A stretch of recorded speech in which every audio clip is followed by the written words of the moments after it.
পরে রাষ্ট্রীয়ভাবে এদেশ থেকে ইসলামকে মুছে ফেলার ষড়যন্ত্র শুরু হয়েছে। ওলামায়ে কেরাম মোকাবেলা করেছেন। হাফিজ হুজুরের নেতৃত্বে যখন শিখা চিরন্তন জেলে এদেশের মানুষকে মুশরিক বানাইতে চেয়েছে, ওলামায়ে কেরাম মোকাবেলা করেছেন। শাইখুল হাদিস আল্লামা আজিজুল হকের নেতৃত্বে তসলিমা নাসরিন যখন কুরআন পরিবর্তনের কথা বলেছেন, আমরা মোকাবেলা করেছি। বাইতুল মুকাররমের খতিব উবাইদুল হকের নেতৃত্বে হাইকোর্ট থেকে যখন 2 জনের বিচারপতি ফতোয়ার বিরুদ্ধে রায় দিয়েছে, আমরা মুফতি আমিনের নেতৃত্বে তার মোকাবেলা করেছি।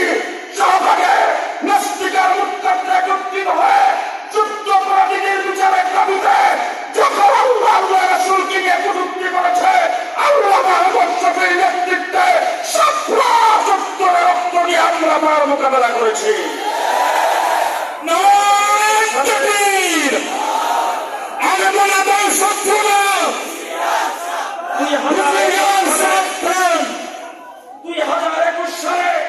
আবার মুক্তি স্থাপন করে দেশকে মুক্তির রাজত্বে পরিণত করতে চেয়েছ।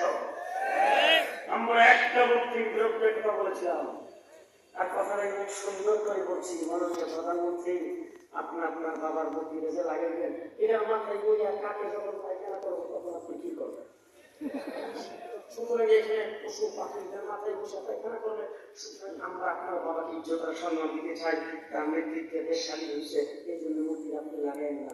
এরপরে বৎসরের পর বৎসর এই কথা বলার কারণে, মূর্তির বিরোধিতা করার কারণে আমাদেরকে জেলখানায় ঢুকিয়ে ফেললেন। গত 5ই আগস্টে 11টা সাড়ে 11টায় আপনি পদত্যাগ করেছেন। 1 ঘন্টার ভিতরে আপনার বাবার সব মূর্তি বাংলাদেশ থেকে বিদায় হয়েছে। কাগজে কলমে সাংবিধানিকভাবে আইন করে প্রত্যেক অফিস আদালতে সব জায়গায় আপনার বাবার ছবি টানাইবার ব্যবস্থা করেছিলেন, একটাও নাই। এমন ভাবে মূর্তি ভাঙছে, টেলিভিশনে দেখেছি, সরাসরি দেখে মূর্তি তো ভাঙছে, এবার জুতার গলাও মালাই দিচ্ছে, জুতার মালাও গলায় দিচ্ছে, দিয়া তারপরে ভাঙছে। এক মূর্তির মধ্যে দেখলাম একটা বাচ্চাকে দিয়ে বসাই দিচ্ছে মাথায়, এ মাথার মধ্যে মুক্তির রাজত্বে যখন পরিণত করতে চেয়েছে, জুনায়েদ বাবুনগরের নেতৃত্বে 2021-এ আমরাই মোকাবেলা করেছি।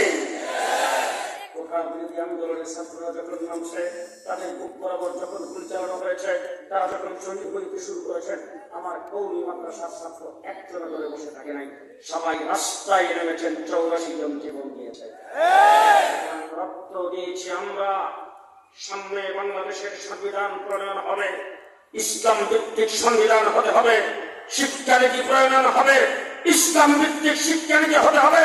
বাংলাদেশ হবে ইসলামের দেশ। পরিষ্কার ভাষায় বলতে চাই, আজকে দেশটা 54 বছর হয়েছে, স্বাধীন হয়েছে। শেখ মুজিব ভাই সেই ঘোষণা দিয়েছেন, আমার সোনার বাংলা, আমি তোমায় ভালোবাসি।